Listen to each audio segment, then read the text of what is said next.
À Bagdad, nous sentions que notre foi diminuait car nous ne pouvions pas aller à l'église. Tout nous terrorisait, nous restions chez nous et nous nous mettions à prier. Les enfants me demandaient souvent « Maman, amène-nous à l'église pour le catéchisme ». Mais je ne pouvais pas, j'avais peur pour leur sécurité. Nous avons décidé de rester ici, de ne pas rentrer à Bagdad.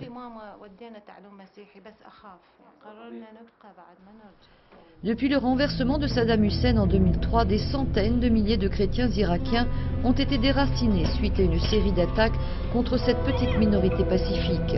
Beaucoup d'assauts brutaux ont fait partir les chrétiens de chez eux, partis à la recherche de sécurité et d'espérance pour l'avenir.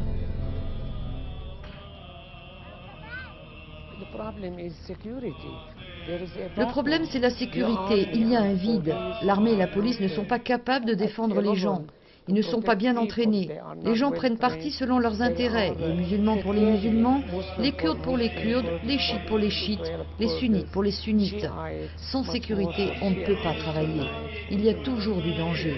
La vie est en danger.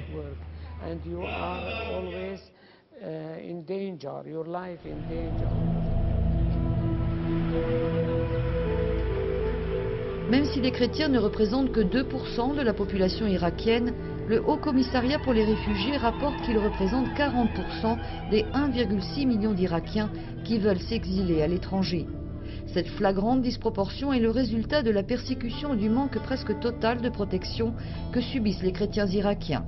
Depuis 2003, environ 2000 chrétiens ont été tués lors de multiples vagues de violence dans le pays. Leur nombre a chuté, passant de 900 000 avant l'invasion aux 200 000 d'aujourd'hui. Beaucoup de ceux qui restent dans le pays sont des personnes en déplacement à l'intérieur du pays.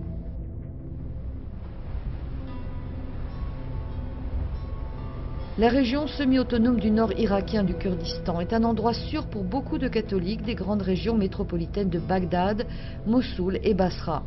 Durant ces dernières années, de nouveaux villages ont été construits comme Levo. Ici, les chrétiens sont plus en sécurité et ils ont un toit, mais guère plus.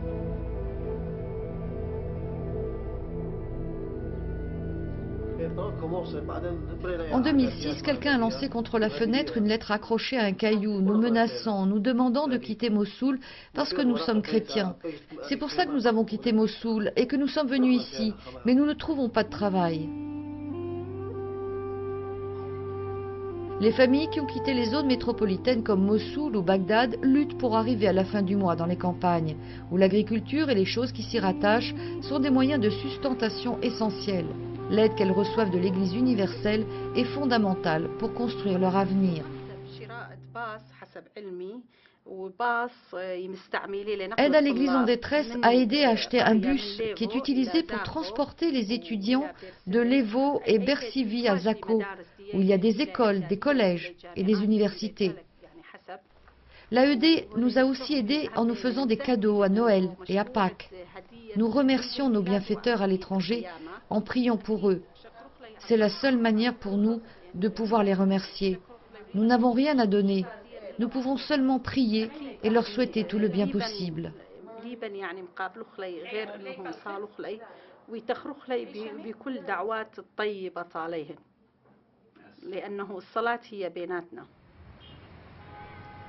Erbil, la capitale du nord kurde de l'Irak, a accueilli beaucoup de chrétiens depuis 2003.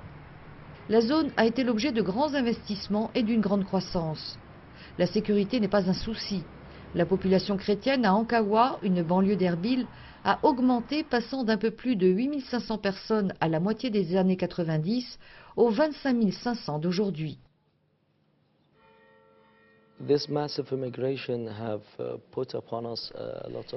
Cette immigration de masse a provoqué une grande pression pastorale.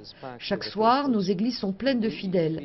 On a besoin d'au moins 3 nouvelles églises pour accueillir les fidèles dans la zone. Nous avons aussi stipulé un accord avec l'Université de l'Esprit Saint de Kassilik, au Liban, pour lancer le projet conjoint d'ouvrir une université dans la zone.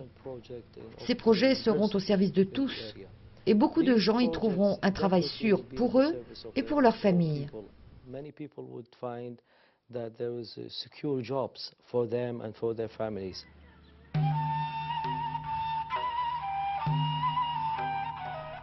Les leaders catholiques cherchent à réduire le phénomène d'immigration.